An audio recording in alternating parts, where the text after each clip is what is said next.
अस्सलाम वालेकुम स्टूडेंट्स, उम्मीद है आप सब खैरियत से होंगे। आज हमने पढ़ना है Gaussian elimination method and LU decomposition method. तो इन मेथड्स को समझने के लिए वीडियो को एंड तक लाजमी देखिएगा। उम्मीद है आपको वीडियो पसंद आएगी। पसंद आए तो फ्रेंड्स के साथ शेयर लाजमी कीजिएगा, और अगर आप नए हैं चैनल पर तो चैनल को सब्सक्राइब एंड लाइक लाजमी कीजिएगा। तो अपना टॉपिक स्टार्ट करते हैं, गॉसियन एलिमिनेशन मेथड। ठीक है, तो सबसे पहले हमने इस मेथड में करना क्या होता है। सबसे पहले तो हम linear system of n equations को कुछ इस तरीके से लिख देंगे nth फॉर्म में, a11 x1 plus a12 x2 plus on a1n xn equals to b1।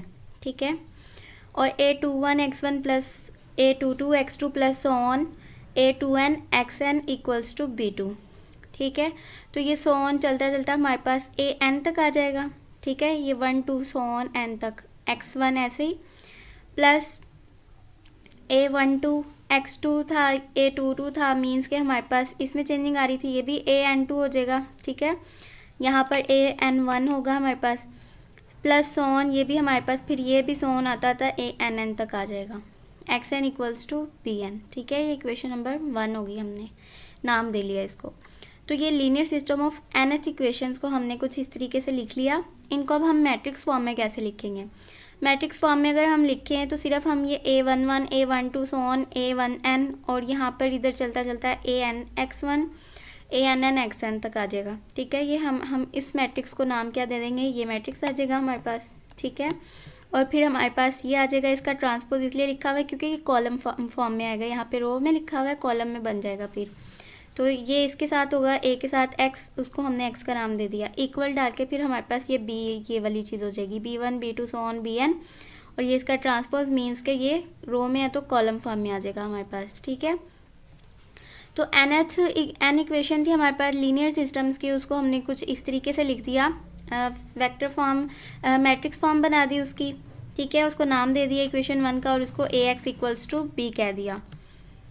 तो आगे हमारे पास कि अगर हमारे पास लीनियर सिस्टम 1 जो है उसका यूनिक सोल्यूशन कब होगा, if and only if determinant of a equals to 0। मतलब कि अगर आप ये तो आपको पता है कि अगर डिटर्मिनेंट a का 0 आ जाए तो वो सिंगुलर मैट्रिक्स हो जाता है, और नॉट इक्वल्स टू 0 आ जाए तो वो नॉन सिंगुलर होता है। ठीक है, तो नॉन सिंगुलर का हम इन्वर्स ले सकते हैं, सिंगुलर का हम इन्वर्स नहीं ले सकते, तो उसका यूनिक सोल्यूशन बन जाता है। ठीक है, तो ये फॉर्म होगी, तो फिर हमारे पास यूनिक सोल्यूशन होगा, दैट इज़ हमारे पास क्या है, ए का डिटर्मिनेंट इस तरीके से भी हम लिख सकते हैं, इक्वल है 0 के। तो अगर determinant of A not equal है 0 के, तो फिर हम कह सकते हैं कि हमारा ये क्या है, ए इन्वर्टिबल है। We can find a inverse, हम इसको इन्वर्ट कर सकते हैं मुख्तलिफ तरीके यूज़ करके। ठीक है, तो हम बोथ साइड पर क्या करवाएंगे, ए इन्वर्स से मल्टीप्लाई करवा देंगे, तो हमारे पास x equals to A inverse भी आ जाएगा। पहले था हमारे पास A x equals to B, A inverse से जब हमने इधर मल्टीप्लाई करवाया तो ये आइडेंटिटी हो जाएगा, आइडेंटिटी x के साथ मिलके x ही रह जाएगी, तो और इधर हमारे पास ए इन्वर्स भी आ जाएगा। ठीक है, तो ये चीज़ हमारे पास बन जाएगी। अब हमने क्या करना है, method is suitable for small size. ये बहुत इजी मेथड रहता है स्मॉल साइज सिस्टम मींस कि अगर हमारे पास ए जो है वो मैट्रिक्स हो 2x2 का। ठीक है, और हमारे पास मैट्रिक्स ये 2x2 जो है ये स्मॉल साइज़ है। अगर हमारे पास 3x3 और 4x4 आ जाए, ये लार्ज साइज़ हो जाते हैं, तो इनके लिए हम जो है फिर वो डिफरेंट टेक्निक्स यूज़ करते हैं। ठीक है, ये ऑर्डर की बात कर रही हूँ मैं, मैट्रिक्स के ऑर्डर जो होता है। ठीक है, ऑर्डर हमारे पास ये होता है ना, नंबर ऑफ़ रोज और नंबर ऑफ़ कॉलम्स, तो ये इक्वल तादाद होती है। स्क्वायर मैट्रिक्स यूज़ करते हैं हम इनमें। ठीक है, स्क्वायर मैट्रिक्स होगा तो हम उसका इन्वर्स भी ले सकेंगे। ठीक है, और उसका डिटर्मिनेंट भी ले सकेंगे। तो आगे हमारे पास है, इसके हमने अब स्मॉल साइज़ के लिए तो हम इजीली कर सकते हैं जब 2x2 होगा। जब 3x3 और 4x4 इससे भी बड़े बड़े मैट्रिक्स आते जाएंगे हमारे पास, तो फिर हम कैसे यूज़ करते हैं वो अब हमने क्या पढ़ना है, गॉसियन एलिमिनेशन मेथड से। ठीक है, तो सबसे पहले क्या करना है, लेट कर लेना है इक्वेशन नंबर 2 जो थी इसको एगमेंटेड मैट्रिक्स में लिखना है कुछ इस तरीके से। ठीक है, हमने क्या किया है, a11 ये वैसे ही ए मैट्रिक्स है इतना तो हमारे पास। ठीक है, इतना हमारे पास ए मैट्रिक्स है, और ये वाली जो चीज़ है ये हमने बी वाला मैट्रिक्स जो था हमारा वो भी इसके साथ ही डॉट डॉट लगा के लिख दिया। ठीक है, और इसको नाम हमने क्या दिया है, ए बी का। ठीक है, ए और बेस में उसकी बी लिख दी है, क्योंकि बी का जो हमने चीज़ थी यहाँ पर हमने जिसको ऐड किया था वो उसके अंदर ही लिख दिया, तो ये ए और बी दोनों मैट्रिक्स मिक्स करके लिखे हुए, तो ये ऑगमेंटेड मैट्रिक्स हो जाएगा, जिसको हम रिप्रेजेंट करेंगे ए बी से। तो स्टेप 1 में हमारे पास क्या होगा कि जो ये हमारे पास A11 है, इसको हमने रिड्यूस करवाना है और 1 पे लेकर आना है, अगर ये 1 ना हो तो। ठीक है, तो अब हमने उसमें क्या करवाना है, अगर तो हमारे पास an जो है वो greater than equals to ai mod है, और i जो है वो हमारे पास 1 2 3 सो ऑन चल रहे हैं, तो फिर हमने क्या कर, otherwise interchanging the first row with that one consisting the element having maximum numerical value in one first column. ठीक है, तो अब हमने क्या करना है कि यहाँ से हमने देख लेना है जिसकी मैक्सिमम वैल्यू होगी उसको हमने क्या करवाना है, फर्स्ट रो से इंटरचेंज करवा देना है, और फिर हम ये वाला ऑपरेशन उसके ऊपर अप्लाई करेंगे। मीन्स कि जो भी उसकी फॉर्म होगी, जो भी उसका कांस्टेंट होगा, उसको हम डिवाइड करवा देंगे A11 से, और R1 पहली रो बनाएंगे। ठीक है, तो हमारे पास यहाँ पर 1 आ जाएगा यहाँ पर, और फिर हमने क्या करना है सेकेंड स्टेप में। ठीक है, ये फर्स्ट स्टेप का जो चेंजिंग थी वो यहाँ पर ये लिख दी। ठीक है, जो बाकी जो थे ये वाले जो हमारे पास कॉलम में आ रहे थे एलिमेंट्स, ये जो है ये 0 0 हो जाएंगे, क्योंकि हम फर्स्ट में से उसको फर्स्ट बना के बाकियों में से उसको माइनस करवाते जाएंगे। स्टेप 2 में हमने क्या करना है कि अगर हमारे पास A22 जो है वो ग्रेटर दैन इक्वल है AI2 के, ये जो 1 1 है ये शो कर रहा है कि अभी हमने एक स्टेप अप्लाई किया। ठीक है, और i जो है वो हमारे पास 3 4 सो ऑन n तक जा रहा है, 3 से स्टार्ट होके। अदरवाइज इंटरचेंज करवाएंगे हम सेकेंड रो को with one consisting element having maximum numerical value in second column.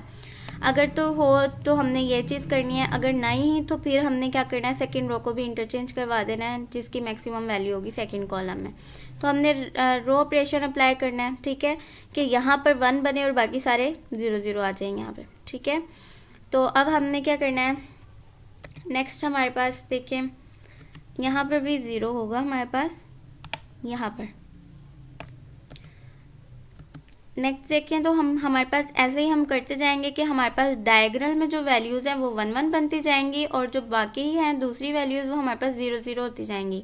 ठीक है, और फिर हम इसी ट्रायंगुलर सिस्टम को यूज़ करते हुए इस तरह लिख सकते हैं ना, जो हमारे पास ये चीज़ है ये इक्वल आ जाएगी इस चीज़ के, फिर इधर से अब देखें तो ये वाली जो चीज़ है ये इक्वल आ जाएगी इस चीज़ के, और फिर ये चीज़ जो है ये इक्वल आ जाएगी इस चीज़ के, और फिर ये चीज़ जो फर्स्ट रो है ये इक्वल आ जाएगी B1 के। तो हमने इसको इस तरीके से लिख दिया, A11 X1 ट्रायंगुलर सिस्टम था, यहाँ पर X दरमियान में हमारे पास X1 X2 सो ऑन भी आएगा, वो हमने X1 X2 साथ साथ लगा दिया। ठीक है, तो हम दोबारा से इसको ये लीनियर सिस्टम की फॉर्म में लिख सकते हैं। जब हम इसको सारा सोल्व कर लेंगे, यहाँ पर डायगोनल्स में 1 1 एंट्रीज आ जाएंगी, और बाकी जो थे वो हमारे पास 0 0 हो जाएंगे। ठीक है, सिर्फ डायगोनल में हमारे पास एंट्रीज बचेंगी। तो बाकी जो है बैकवर्ड सब्सटीट्यूशन के लिए भी ये फार्मूला लिखा हुआ है सम अप के लिए, उन्होंने xn इक्वल होता है bn की power n minus 1 so on an की पावर n माइनस 1। तो इसको हम समेशन की फॉर्म में कुछ इस तरीके से लिख सकते हैं। तो नेक्स्ट अब क्वेश्चन करते हैं, ज़्यादा आपको समझ आएगी। 4 क्रॉस 4 का मैट्रिक्स बन रहा है। देखिए 1 2 3 4 कॉलम दी हैं और 4 ही रोज़ है, वेरिएबल्स भी 4 है और रोज़ भी हमारे पास 4 है, मीन्स के 4 क्रॉस 4 का मैट्रिक्स बनेगा ए का हमारे पास। तो सबसे पहले तो हमने क्या करना है, इसको हम वेक्टर फॉर्म में लिखेंगे ax इक्वल्स टू बी में। तो यहाँ पर a जो है वो हमारे पास ये बनेगा। ठीक है, a कैसे बनता है, हम जो ये x1 x2 x3 x4 इनके जो कॉन्स्टेंट साथ होते हैं ना उनको लिखते होते हैं। तो x1 के साथ 1 है, x2 के साथ -1 है, x3 के साथ 2 है, x4 के साथ -1 है। इस तरीके से ये पहली रो बन जाएगी हमारे पास 1 -1 2 -1। सिमिलरली हमारे पास second third and fourth row भी आ जाएगी। और x जो है वो x1 x2 x3 x4 x में हमारे पास वेरिएबल्स आते हैं जो कि हमारे पास x1 से x4 तक थे। और b जो है ये हमारे पास -8 -20 -2 और 4 का कॉलम था, तो ये b आ गया हमारे पास। ठीक है, तो ये हमारे पास a x और b आ गए। तो अब हमने ऑगमेंटेड मैट्रिक्स में इसको कैसे लिखना है, a b करके a और b को साथ में लिख दिया। ठीक है, इस तरीके से। अब हम देखें कि इंटरचेंज हमने करवाना है, क्योंकि हमारे पास देखें तो जो सेकंड रो थी उसमें हाईएस्ट एलिमेंट आ रहा था जो कि 2 था। ठीक है, स्टेप 1 में हम ये करते हैं ना, जो हमारा हाईएस्ट एलिमेंट होता है उसको फर्स्ट पे कर देते हैं। तो फिर उसमें से हम क्या करते हैं, माइनस करवा ज़ीरो बना देते हैं और यहाँ पर एलिमेंट रह जाता है हमारे पास। तो अब हमने करवाया, इंटरचेंज करवा दिया R1 को बाय R2 से, ठीक है। तो फर्स्ट स्टेप जब हमने कर लिया तो यहाँ पर 1 आ जाएगा, तो ये 2 जो था यहाँ पर आ गई, ये पूरी रो जो थी ये हमारे पास फर्स्ट बन गई और ये पूरी फर्स्ट रो जो है वो हमारे पास सेकंड रो बन गई, ठीक है। तो ये वाला मैट्रिक्स आ जाएगा हमारे पास। अब नेक्स्ट देखें तो हमने क्या करवाना है, यहाँ पर देखें R2 को हमने क्या करवाना, ये R2 पे 1 है, R1 पे 2 है, मतलब कि पहले हम R2 को हम 2 से मल्टीप्लाई करवाएंगे और फिर माइनस करवाएंगे उसको R1 में से। तो देखें हमारे पास ऑपरेशन यही बनेगा, R2 माइनस 1/2 R1, ठीक है। यहाँ ये चीज़ है कि इसको मल्टीप्लाई करवा दें, यहाँ ये चीज़ है कि इसको हम डिवाइड करवा दें R1 को 2 से, कि बाकी ये जो ये फर्स्ट वाले हैं ये हमारे पास 0 बन जाए, क्योंकि जब ये 2 से डिवाइड हो जाएगा तो 1 बनेगा, यहाँ पर 1 माइनस 1 0, फिर यहाँ से भी 1 माइनस 1 0, 1 माइनस 1 0। तो हम R2 minus 1/2 R1, R3 minus 1/2 R1, R4 minus, तो सभी R2 R3 R4 जो है वो माइनस 1/2 R1 कर देंगे हम।